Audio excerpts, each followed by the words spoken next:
Chapter 1, Science and the Universe, a brief tour. Chapter outline. 1.1, The Nature of Astronomy. 1.2, The Nature of Science. 1.3, The Laws of Nature. 1.4, Numbers in Astronomy. 1.5, Consequences of Light Travel Time. 1.6, A Tour of the Universe. 1.7, The Universe on the Large Scale. 1.8, The Universe of the Very Small. 1.9, A Conclusion and a Beginning. We invite you to come along on a series of voyages to explore the universe as astronomers understand it today.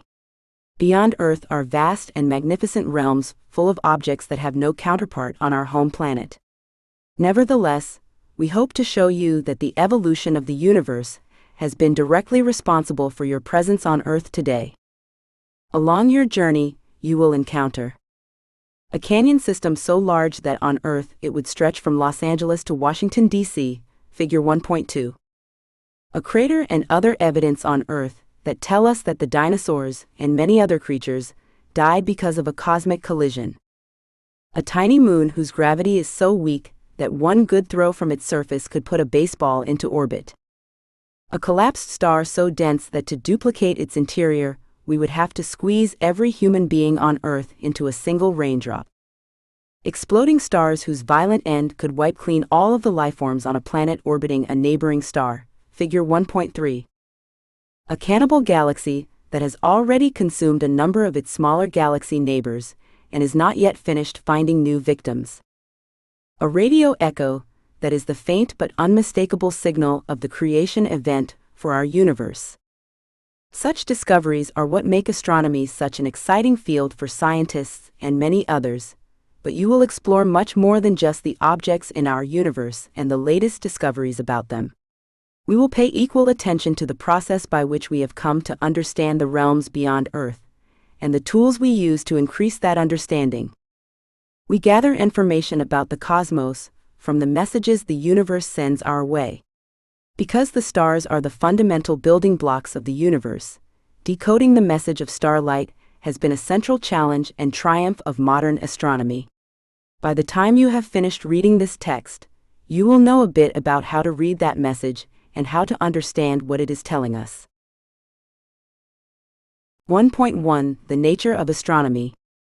Astronomy is defined as the study of the objects that lie beyond our planet Earth, and the processes by which these objects interact with one another. We will see, though, that it is much more. It is also humanity's attempt to organize what we learn into a clear history of the universe, from the instant of its birth in the Big Bang to the present moment. Throughout this book, we emphasize that science is a progress report, one that changes constantly as new techniques and instruments allow us to probe the universe more deeply. In considering the history of the universe, we will see again and again that the cosmos evolves. It changes in profound ways over long periods of time.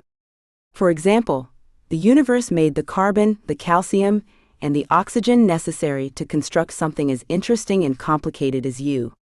Today, many billions of years later, the universe has evolved into a more hospitable place for life. Tracing the evolutionary processes that continue to shape the universe is one of the most important and satisfying parts of modern astronomy. 1.2, The Nature of Science. The ultimate judge in science is always what nature itself reveals, based on observations, experiments, models, and testing. Science is not merely a body of knowledge, but a method by which we attempt to understand nature and how it behaves. This method begins with many observations over a period of time. From the trends found through observations, scientists can model the particular phenomena we want to understand. Such models are always approximations of nature, subject to further testing. As a concrete astronomical example, ancient astronomers constructed a model, partly from observations and partly from philosophical beliefs, that Earth was the center of the universe and everything moved around it in circular orbits. At first, our available observations of the Sun, Moon, and planets did fit this model.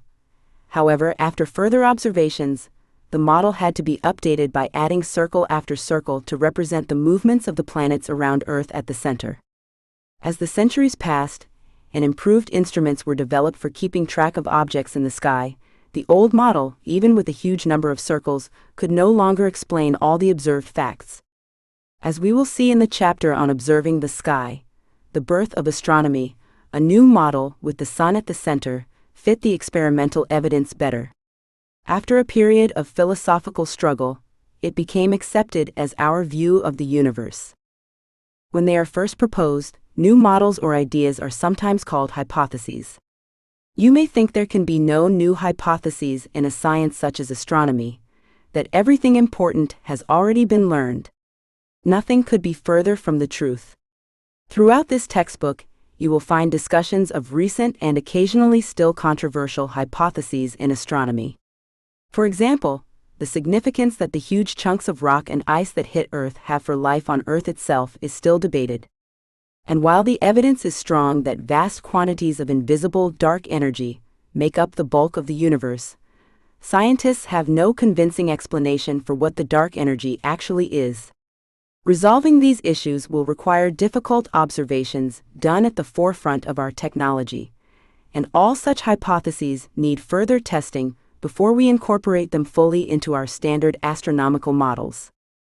This last point is crucial. A hypothesis must be a proposed explanation that can be tested. The most straightforward approach to such testing in science is to perform an experiment. If the experiment is conducted properly, its results either will agree with the predictions of the hypothesis or they will contradict it. If the experimental result is truly inconsistent with the hypothesis, a scientist must discard the hypothesis and try to develop an alternative. If the experimental result agrees with predictions, this does not necessarily prove that the hypothesis is absolutely correct. Perhaps later experiments will contradict crucial parts of the hypothesis. But the more experiments that agree with the hypothesis, the more likely we are to accept the hypothesis as a useful description of nature. One way to think about this is to consider a scientist who was born and lives on an island where only black sheep live. Day after day, the scientist encounters black sheep only, so he or she hypothesizes that all sheep are black. Although every observed sheep adds confidence to the hypothesis, the scientist only has to visit the mainland and observe one white sheep to prove the hypothesis wrong. When you read about experiments, you probably have a mental picture of a scientist in a laboratory conducting tests or taking careful measurements. This is certainly the case for a biologist or a chemist, but what can astronomers do when our laboratory is the universe? It's impossible to put a group of stars into a test tube, or to order another comet from a scientific supply company. As a result, astronomy is sometimes called an observational science. We often make our tests by observing many samples of the kind of object we want to study and noting carefully how different samples vary. New instruments and technology can let us look at astronomical objects from new perspectives and in greater detail. Our hypotheses are then judged in the light of this new information, and they pass or fail in the same way we would evaluate the result of a laboratory experiment. Much of astronomy is also a historical science, meaning that what we observe has already happened in the universe, and we can do nothing to change it. In the same way, a geologist cannot alter what has happened to our planet, and a paleontologist cannot bring an ancient animal back to life. While this can make astronomy challenging, it also gives us fascinating opportunities to discover the secrets of our cosmic past. You might compare an astronomer to a detective, trying to solve a crime that occurred before the detective arrived at the scene.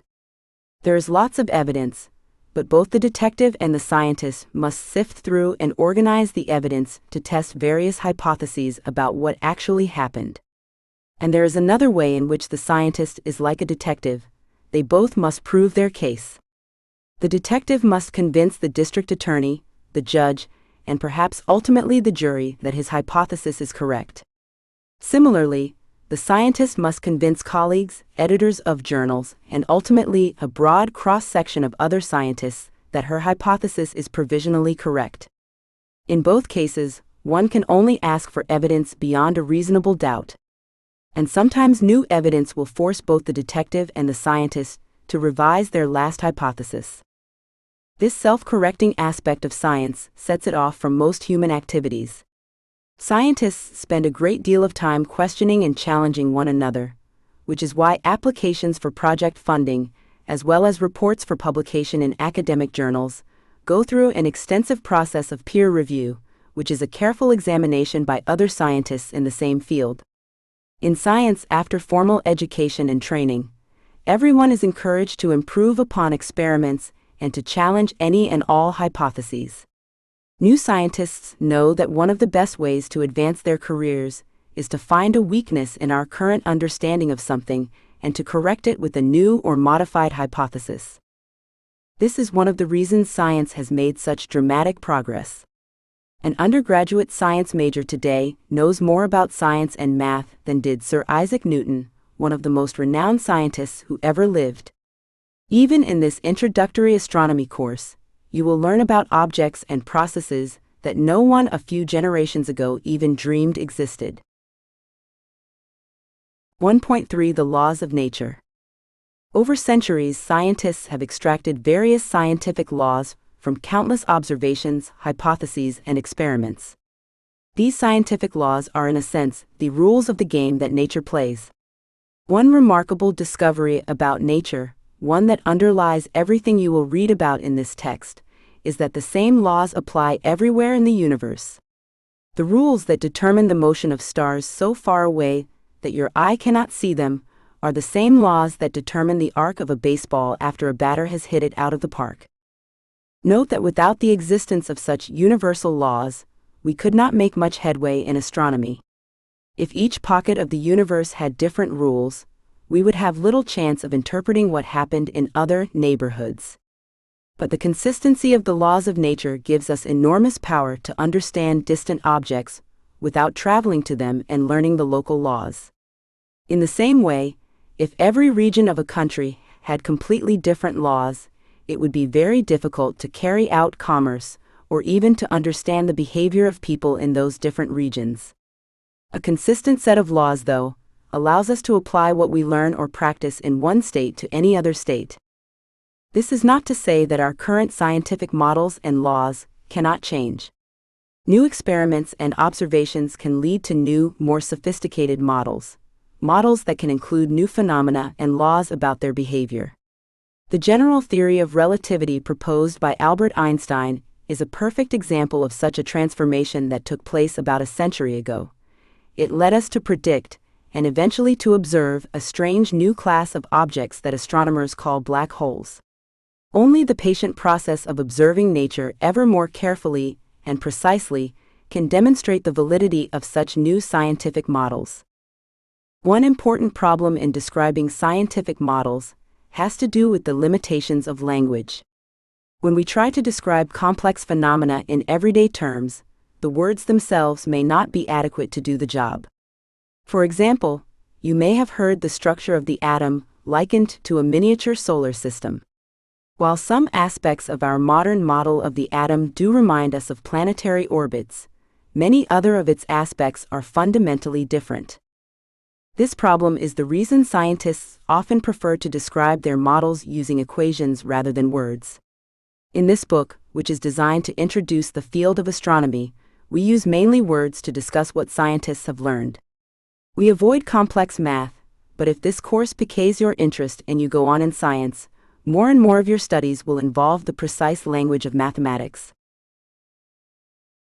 1.4 Numbers in Astronomy. In astronomy, we deal with distances on a scale you may never have thought about before, with numbers larger than any you may have encountered. We adopt two approaches that make dealing with astronomical numbers a little bit easier. First, we use a system for writing large and small numbers called scientific notation, or sometimes powers of 10 notation.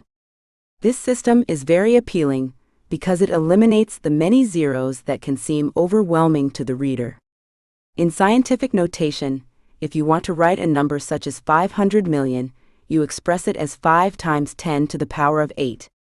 The small raised number after the 10, called an exponent, keeps track of the number of places we had to move the decimal point to the left to convert 500 million to 5. If you are encountering this system for the first time, or would like a refresher, we suggest you look at Appendix C and Example 1.1 for more information. The second way we try to keep numbers simple is to use a consistent set of units, the Metric International System of Units, or SI, from the French Système International d'Unités. The metric system is summarized in Appendix D, see Example 1.2. Link to learning. Watch this brief PBS animation that explains how scientific notation works and why it's useful. A common unit astronomers use to describe distances in the universe is a light year, which is the distance light travels during 1 year. Because light always travels at the same speed, and because its speed turns out to be the fastest possible speed in the universe, it makes a good standard for keeping track of distances. You might be confused because a light year seems to imply that we are measuring time, but this mix-up of time and distance is common in everyday life as well. For example, when your friend asks where the movie theater is located, you might say, about 20 minutes from downtown. So, how many kilometers are there in a light year? Light travels at the amazing pace of 3 times 10 to the power of 5 kilometers per second, kilometer per second, which makes a light year 9.46 times 10 to the power of 12 kilometers. You might think that such a large unit would reach the nearest star easily, but the stars are far more remote than our imaginations might lead us to believe. Even the nearest star, other than the Sun, is 4.25 light-years away, more than 40 trillion kilometers. Other stars visible to the unaided eye are hundreds to thousands of light-years away, figure 1.4. 1.5 Consequences of light travel time. There is another reason the speed of light is such a natural unit of distance for astronomers. Information about the universe comes to us almost exclusively through various forms of light, and all such light travels at the speed of light, that is, 1 light-year every year. This sets a limit on how quickly we can learn about events in the universe. If a star is 100 light-years away, the light we see from it tonight left that star 100 years ago and is just now arriving in our neighborhood. The soonest we can learn about any changes in that star is 100 years after the fact. For a star 500 light-years away, the light we detect tonight left 500 years ago and is carrying 500-year-old news. Because many of us are accustomed to instant news from the internet, some might find this frustrating. You mean, when I see that star up there, you ask, I won't know what's actually happening there for another 500 years? But this isn't the most helpful way to think about the situation. For astronomers, now is when the light reaches us here on Earth. There is no way for us to know anything about that star or other object until its light reaches us. But what at first may seem a great frustration is actually a tremendous benefit in disguise. If astronomers really want to piece together what has happened in the universe since its beginning, they must find evidence about each epoch or period of time of the past. Where can we find evidence today about cosmic events that occurred billions of years ago? The delay in the arrival of light provides an answer to this question. The farther out in space we look, the longer the light has taken to get here, and the longer ago it left its place of origin. By looking billions of light-years out into space, astronomers are actually seeing billions of years into the past. In this way, we can reconstruct the history of the cosmos and get a sense of how it has evolved over time. This is one reason why astronomers strive to build telescopes that can collect more and more of the faint light in the universe. The more light we collect, the fainter the objects we can observe. On average, fainter objects are farther away and can, therefore, tell us about periods of time even deeper in the past.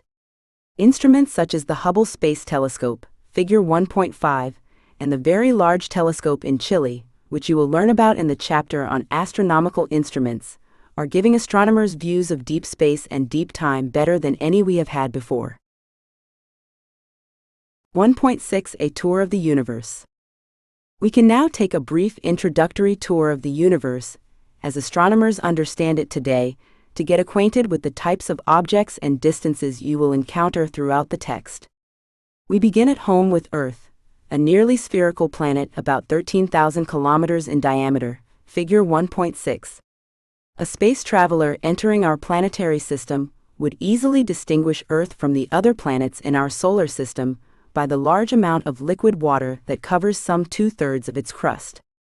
If the traveler had equipment to receive radio or television signals, or came close enough to see the lights of our cities at night, she would soon find signs that this watery planet has sentient life. Our nearest astronomical neighbor is Earth's satellite, commonly called the Moon. Figure 1.7 shows Earth and the Moon drawn to scale on the same diagram. Notice how small we have to make these bodies to fit them on the page with the right scale. The Moon's distance from Earth is about 30 times Earth's diameter, or approximately 384,000 kilometers, and it takes about a month for the Moon to revolve around Earth. The Moon's diameter is 3,476 kilometers, about 1/4 the size of Earth. Light or radio waves takes 1.3 seconds to travel between Earth and the Moon.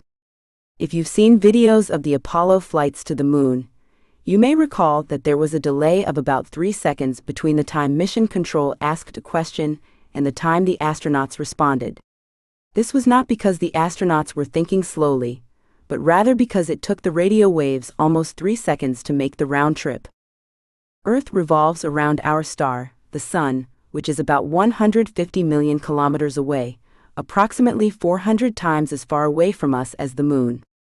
We call the average Earth-Sun distance an astronomical unit, because in the early days of astronomy, it was the most important measuring standard. Light takes slightly more than 8 minutes to travel 1 astronomical unit, which means the latest news we receive from the Sun is always 8 minutes old. The diameter of the Sun is about 1.5 million kilometers. Earth could fit comfortably inside one of the minor eruptions that occurs on the surface of our star. If the Sun were reduced to the size of a basketball, Earth would be a small apple seed about 30 meters from the ball. It takes Earth 1 year, 3 times 10 to the power of 7 seconds, to go around the Sun at our distance. To make it around, we must travel at approximately 110,000 kilometers per hour. If you, like many students, still prefer miles to kilometers, you might find the following trick helpful. To convert kilometers to miles, just multiply kilometers by 0.6. Thus, 110,000 kilometers per hour becomes 66,000 miles per hour. Because gravity holds us firmly to Earth, and there is no resistance to Earth's motion in the vacuum of space, we participate in this extremely fast-moving trip without being aware of it day to day. Earth is only one of 8 planets that revolve around the Sun. These planets, along with their moons and swarms of smaller bodies such as dwarf planets, make up the solar system, figure 1.8. A planet is defined as a body of significant size that orbits a star and does not produce its own light. If a large body consistently produces its own light, it is then called a star. Later in the book, this definition will be modified a bit, but it is perfectly fine for now as you begin your voyage. We are able to see the nearby planets in our skies only because they reflect the light of our local star, the Sun. If the planets were much farther away, the tiny amount of light they reflect would usually not be visible to us. The planets we have so far discovered orbiting other stars were found from the pull their gravity exerts on their parent stars, or from the light they block from their stars when they pass in front of them. We can't see most of these planets directly, although a few are now being imaged directly. The Sun is our local star, and all the other stars are also enormous balls of glowing gas that generate vast amounts of energy by nuclear reactions deep within. We will discuss the processes that cause stars to shine in more detail later in the book. The other stars look faint only because they are so very far away. If we continue our basketball analogy, Proxima Centauri, the nearest star beyond the Sun, which is 4.25 light-years away, would be almost 7,000 kilometers from the basketball. When you look up at a star-filled sky on a clear night, all the stars visible to the unaided eye are part of a single collection of stars we call the Milky Way galaxy, or simply the galaxy.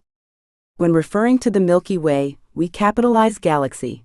When talking about other galaxies of stars, we use lowercase galaxy. The Sun is one of hundreds of billions of stars that make up the galaxy. Its extent, as we will see, staggers the human imagination. Within a sphere 10 light-years in radius centered on the Sun, we find roughly 10 stars. Within a sphere 100 light-years in radius, there are roughly 10,000, 10 to the power of 4 stars, far too many to count or name, but we have still traversed only a tiny part of the Milky Way galaxy. Within a 1,000 light-year sphere, we find some 10 million, 10 to the power of 7 stars. Within a sphere of 100,000 light-years, we finally encompass the entire Milky Way galaxy. Our galaxy looks like a giant disk with a small ball in the middle. If we could move outside our galaxy and look down on the disk of the Milky Way from above, it would probably resemble the galaxy in Figure 1.9, with its spiral structure outlined by the blue light of hot adolescent stars. The Sun is somewhat less than 30,000 light-years from the center of the galaxy, in a location with nothing much to distinguish it. From our position inside the Milky Way galaxy, we cannot see through to its far rim, at least not with ordinary light, because the space between the stars is not completely empty. It contains a sparse distribution of gas, mostly the simplest element, hydrogen, intermixed with tiny solid particles that we call interstellar dust. This gas and dust collect into enormous clouds in many places in the galaxy, becoming the raw material for future generations of stars. Figure 1.10 shows an image of the disk of the galaxy as seen from our vantage point. Typically, the interstellar material is so extremely sparse that the space between stars is a much better vacuum than anything we can produce in terrestrial laboratories. Yet the dust in space, building up over thousands of light-years, can block the light of more distant stars. Like the distant buildings that disappear from our view on a smoggy day in Los Angeles, the more distant regions of the Milky Way cannot be seen behind the layers of interstellar smog. Luckily, astronomers have found that stars and raw material shine with various forms of light, some of which do penetrate the smog, and so we have been able to develop a pretty good map of the galaxy. Recent observations, however, have also revealed a rather surprising and disturbing fact. There appears to be much more to the galaxy than meets the eye or the telescope. From various investigations, we have evidence that much of our galaxy is made of material we cannot currently observe directly with our instruments. We therefore call this component of the galaxy dark matter. We know the dark matter is there by the pull its gravity exerts on the stars and raw material we can observe, but what this dark matter is made of and how much of it exists remain a mystery. Furthermore, this dark matter is not confined to our galaxy. It appears to be an important part of other star groupings as well. By the way, not all stars live by themselves as the Sun does. Many are born in double or triple systems with 2, 3, or more stars revolving about each other. Because the stars influence each other in such close systems, multiple stars allow us to measure characteristics that we cannot discern from observing single stars. In a number of places, enough stars have formed together that we recognize them as star clusters, Figure 1.11. Some of the largest of the star clusters that astronomers have catalogued contain hundreds of thousands of stars and take up volumes of space hundreds of light-years across. You may hear stars referred to as eternal, but in fact no star can last forever. Since the business of stars is making energy, and energy production requires some sort of fuel to be used up, eventually all stars run out of fuel.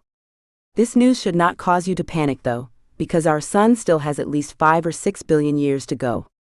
Ultimately, the Sun and all stars will die, and it is in their death throes that some of the most intriguing and important processes of the universe are revealed.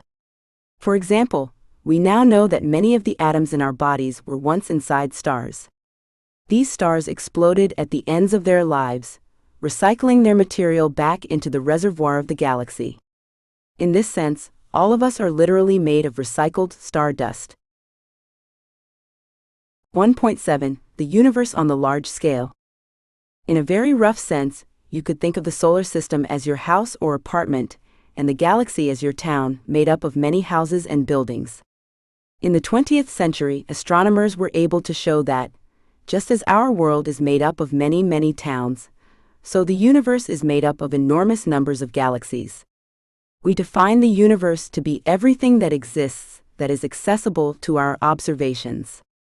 Galaxies stretch as far into space as our telescopes can see, many billions of them within the reach of modern instruments. When they were first discovered, Some astronomers called galaxies island universes, and the term is aptly descriptive. Galaxies do look like islands of stars in the vast dark seas of intergalactic space.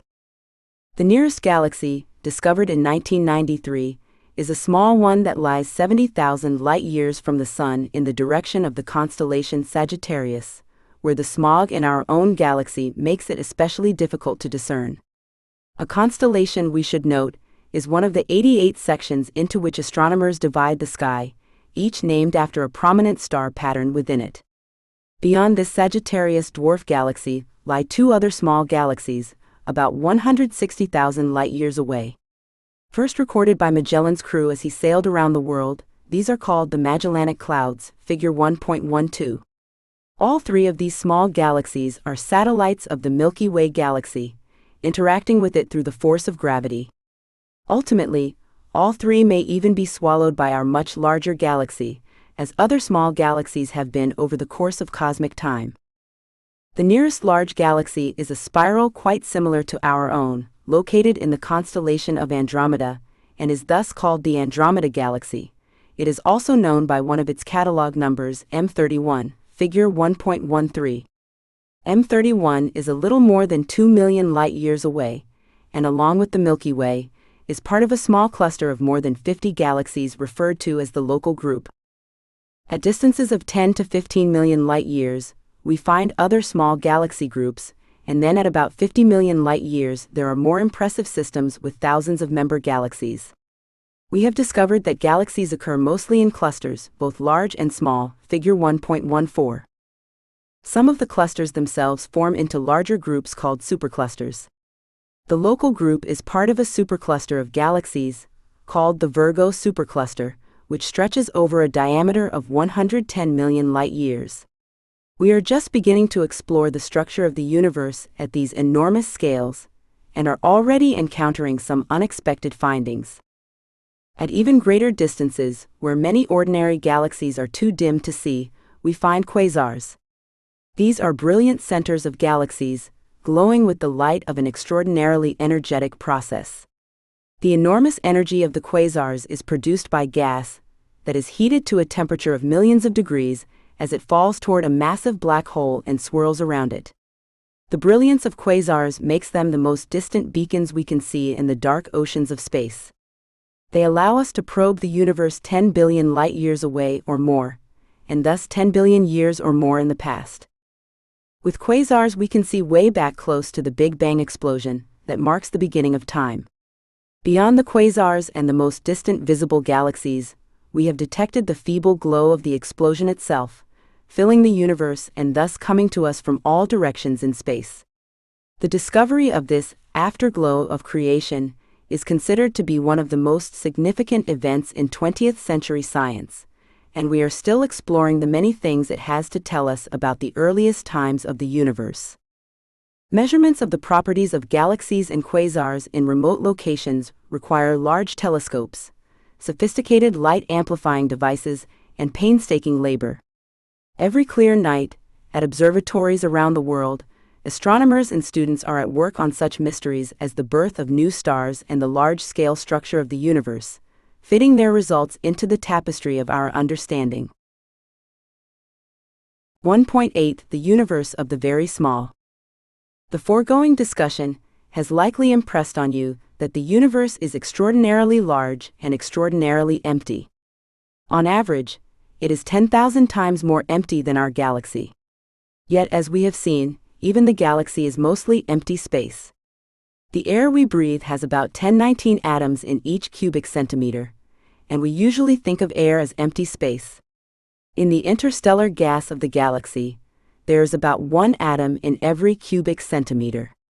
Intergalactic space is filled so sparsely that to find 1 atom, on average, we must search through a cubic meter of space. Most of the universe is fantastically empty. Places that are dense, such as the human body, are tremendously rare. Even our most familiar solids are mostly space. If we could take apart such a solid, piece by piece, we would eventually reach the tiny molecules from which it is formed. Molecules are the smallest particles into which any matter can be divided, while still retaining its chemical properties. A molecule of water H2O, for example, consists of 2 hydrogen atoms and 1 oxygen atom bonded together. Molecules, in turn, are built of atoms, which are the smallest particles of an element that can still be identified as that element. For example, an atom of gold is the smallest possible piece of gold. Nearly 100 different kinds of atoms, elements, exist in nature. Most of them are rare, and only a handful account for more than 99% of everything with which we come in contact. The most abundant elements in the cosmos today are listed in Table 1.1. Think of this table as the greatest hits of the universe when it comes to elements. Note that the list includes the 4 elements most common in life on Earth: hydrogen, carbon, nitrogen, and oxygen. All atoms consist of a central, positively charged nucleus, surrounded by negatively charged electrons. The bulk of the matter in each atom is found in the nucleus, which consists of positive protons and electrically neutral neutrons, all bound tightly together in a very small space. Each element is defined by the number of protons in its atoms. Thus, any atom with 6 protons in its nucleus is called carbon, any with 50 protons is called tin, and any with 70 protons is called a terbium. For a list of the elements, see Appendix K. The distance from an atomic nucleus to its electrons is typically 100,000 times the size of the nucleus itself. This is why we say that even solid matter is mostly space. The typical atom is far emptier than the solar system out to Neptune. The distance from Earth to the Sun, for example, is only 100 times the size of the Sun. This is one reason atoms are not like miniature solar systems. Remarkably, physicists have discovered that everything that happens in the universe, from the smallest atomic nucleus to the largest superclusters of galaxies, can be explained through the action of only 4 forces: gravity, electromagnetism, which combines the actions of electricity and magnetism, and 2 forces that act at the nuclear level. The fact that there are 4 forces, and not a million or just one, has puzzled physicists and astronomers for many years and has led to a quest for a unified picture of nature. Link to learning. To construct an atom, particle by particle, check out this guided animation for building an atom. 1.9 A Conclusion and a Beginning. If you are new to astronomy, you have probably reached the end of our brief tour in this chapter with mixed emotions. On the one hand, you may be fascinated by some of the new ideas you've read about, and you may be eager to learn more. On the other hand, you may be feeling a bit overwhelmed by the number of topics we have covered, and the number of new words and ideas we have introduced. Learning astronomy is a little like learning a new language. At first it seems there are so many new expressions that you'll never master them all, but with practice you soon develop facility with them.